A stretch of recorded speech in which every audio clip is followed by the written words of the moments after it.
I'm just so happy, but why at the same time do I feel this sense of sadness? It's logical because when you really, really want something, the absence of it doesn't feel so good.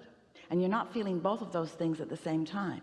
You're feeling really, really happy or really, really sad, but you're not feeling both ends of that vibrational spectrum at the same time. You might be trained, as many humans are, to weigh the pros and the cons and the pluses and the minuses, and you might be really good at thinking there and thinking there and thinking there and thinking there and thinking there, but you don't need to. When you say there's so many things, but they're all pointing to a singular theme, so we'll just chew there about that. What's on your mind? I just don't even know where to start. I'm gonna just go back. No, wait. You do know where to start. You know where to start. Where you want to start with us in this focused moment is on something that matters to you a lot. That's where you want to start. I just have the feeling that I can feel people's energies. You can. Well, everyone can. And that speaks to why you're there and there and there and there and there. We know that you were listening to us as we began. And we're talking about how most humans are observers. And when you are sensitive to energy, that means you're not just observing with your physical senses, you're observing vibrationally too. But you don't want to just an observer of so many things. You want to train, and we mean that in just the way that word means to you. You want to train yourself into a vibrational frequency that then limits what you can observe. I think that's one of the issues. I observe things. It's sort of like going into a bookstore. We're just going to keep interrupting you till we rein in your energy. Oh, it's fine. Until we influence you into your alignment. It's like going into a bookstore with no real sense of why you're there. You would be overwhelmed with the subjects and the things to select from. But if you have an idea of what you're looking for, then you have a better experience. And so what we really want to talk about, it's what you want to talk about, it's what you are about, and it's a subject that we are just now forming a new word around, even though we've been talking about all of this stuff for a long time through this format. You're talking about influence. You're talking about how important it is for you, through the choices of what you think about before you get out there where people are, the choices that you are focused upon that cause you to find vibrational harmony with that greater point of view that we've been talking about already here today. Because when you, and it's not hard to do, find resonance with your own inner being, now you're tuned in, tapped in, turned on to the frequency that is really who you are, and now you don't have access, you're not empathetic to all of the scattered energy that's going on all around the planet. You're in vibrational harmony with who you are, and now you are an influencer of alignment, not a scattered person that's buffeted around like a cork on a raging sea. Can you feel that? Mm-hmm. You heard it and you feel it, and it's what you're asking for, isn't it? Mm-hmm. So the blocking out, I see things like I'll see somebody treating somebody or not acting kind towards someone. Or so our question to you is, what's going on in your vibration that makes that your point of attraction? Because I want to fix that person and make them better. That's exactly right, because you're an uplifter. But hear this, you want to influence them to alignment, but when you're focused upon that behavior that is so upsetting to you, you're joining that influence, and that's why you feel scattered. So how do I block that out? How do I just see that person doing that thing and saying I need to change it? And you don't wait until they're in front of you. You prepare your vibrational atmosphere before they show up in it. In other words, you get yourself so stable that here they come, the ornery, belligerent bully. And they come to you, the energy sucker. They come to you, energy giver of your energy away to the sucker.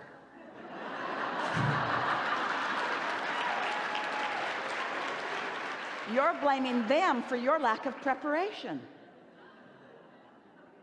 I didn't do anything about finding my alignment with who I am. I just came out into the day and I found you, and it's your fault.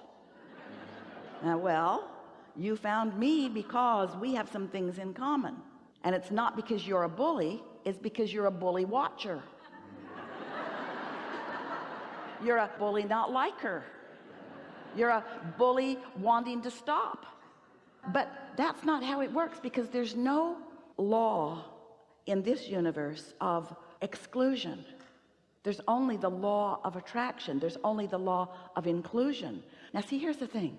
This bully that you're watching is not only that.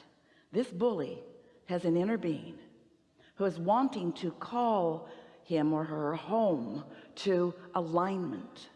But for whatever reason, that person is not there.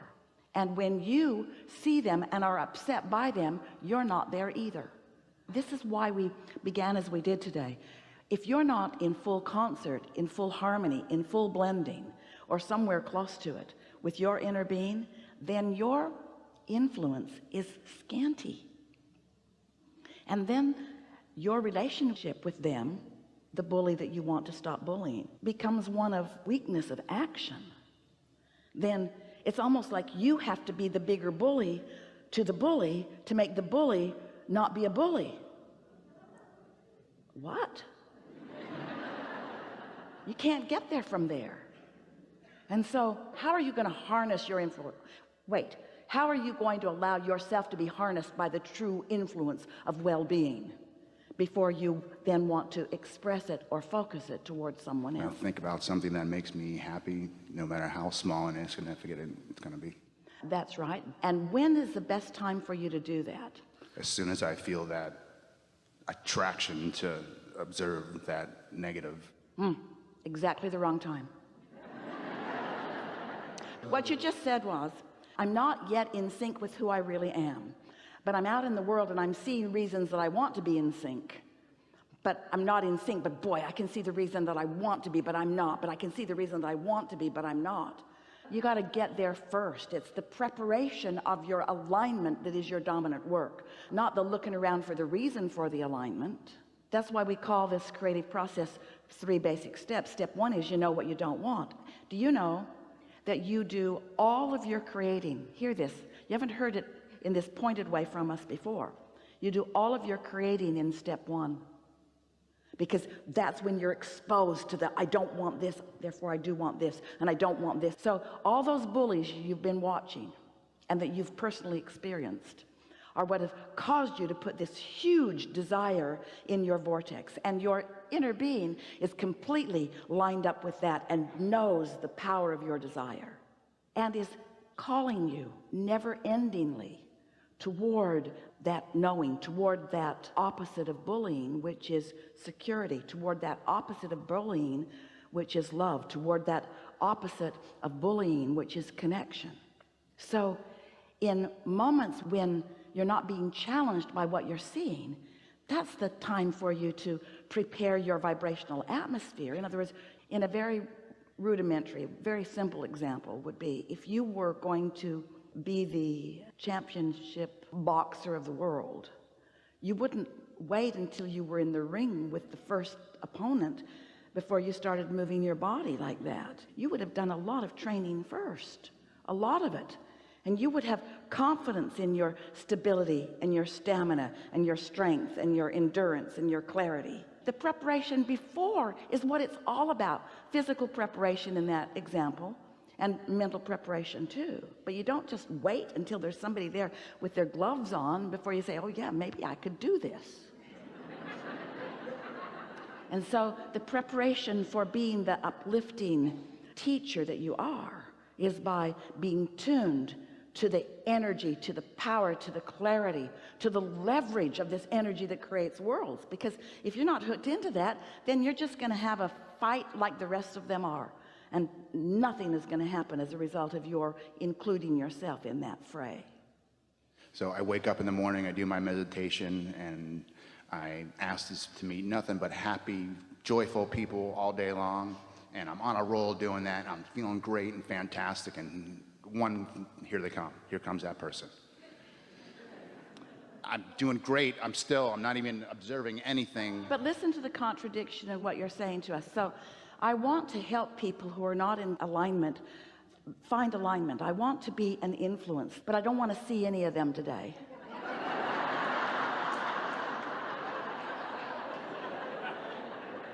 I only want to see the ones that are already in alignment, okay? Which is it? Are you an uplifter? Are you so incapable? Now we're just playing with you here. We're going to tease you just a little bit. Do you think that you are so incapable of maintaining your alignment and influence that you only want to see happy people all day? Aren't you really saying, I'm happy to be out there and see some of all of you, and who I really am is this, and if any of you are in the vicinity of what I know you want and what I know I want, then maybe we'll have a meaningful rendezvous. But I'm sure not gonna go looking for the one of you that's the most disconnected from who you are and give my undivided attention to you, because when I do that, your influence will win. And this is the thing that we really want you to hear, because there's really a big weirdness in that. Hear how weird this is. We're going to speak as if we are you. I am an extension of source energy, and I have the ability to meditate and other things and align myself with this loving creative energy that creates worlds. I have the power to do that. And yet sometimes I can meet up with someone who's not tuned into that leverage, who just has a whole lot of negative momentum going, and their negative momentum dominates me. What's up with that? It can only mean I'm over there in their world and they're better at being ornery than I am. Think about it. That's what that means. Do you really want to win the battle of who can be the biggest and the baddest and the meanest? Do you want to have the sharpest tongue? Do you want to be able to dig the deepest digs? Do you want to control like that? No, that's not who you are. You will always lose that game, because nothing about you wants any of that. And you know what? They will always lose that game too, because none of them want any of it either. But they're still fighting it out. In other words, there's this whole crowd of disconnected beings duking it out and triumphing over one another in this paltry, mediocre, puny, unpleasant cesspool of not being even close to who they want to be. That's not the game you want to play in. You want to tune in, tap in, turn on. You want to feel your clarity and your power, so much so that you can see the value even in that bully. What he's thinking about himself right now, and even what he's thinking about you right now, has no relevancy to what you think about him, because you're tuned in to the fullness of who you are, and you know his true value, not his temporary separation from it.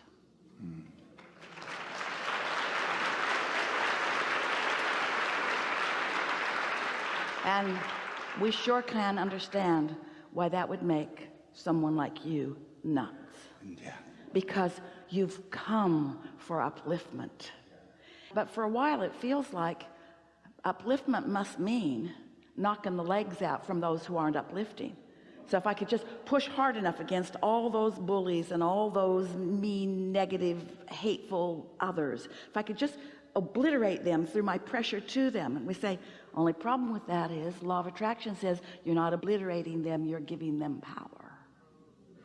You're throwing fuel on their fire, where if you refuse to see their hatred, you won't fuel it anymore. Whew. You can't beat me with your hatred. Your hatred's not real. Oh yeah? I'll show you how real my hatred isn't.